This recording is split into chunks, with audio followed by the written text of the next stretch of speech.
ole tun tuma hian computer monitor ra thil pahnih thumvel arola display dan thil dang ti bo si levin a split dan an chei dawn ani entirnan heta chrome internet hi kan honganga heta chung sanga mouse kan huang hian kan pot chon de anga chuan hi kil khata kan da ang chuan heta hnuaiah chrome kha kan right click anga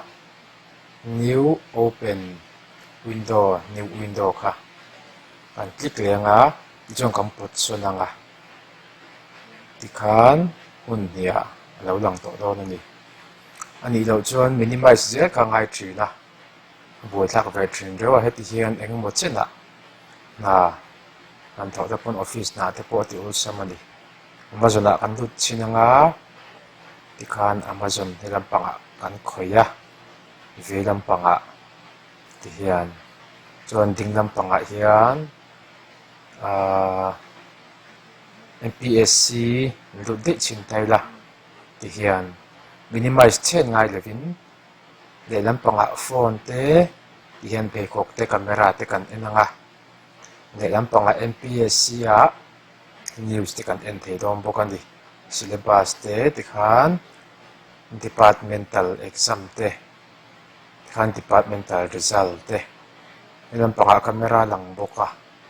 he lampangah tikhan ulsam takin tin voi khata pathum ati lan thei bawka wase te deuh dawna kan han try le chin anga tikhan a awm sa pahnih hi kan pot te dawn ta ni tikhan a pawh te dang kha chu har lova an hrivet tur angai la a thar new window kan hong le mai anga siri bara kan pot anga Amazon ah kan honga MPSC kan honga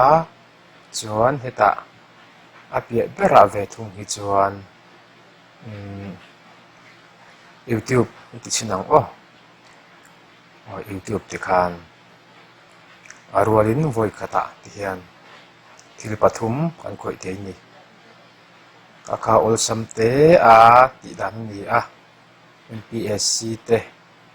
YouTube te pawh ti hian bo lovin minimize ngai lovin thil dang khoi pa in ol sam takin ati zong zong thei ni kakha thil ho te anga lang hriat lo ve thei ni a kan hna te kan thil ti te ol sam tu tan ta Flipkart kan han lut le a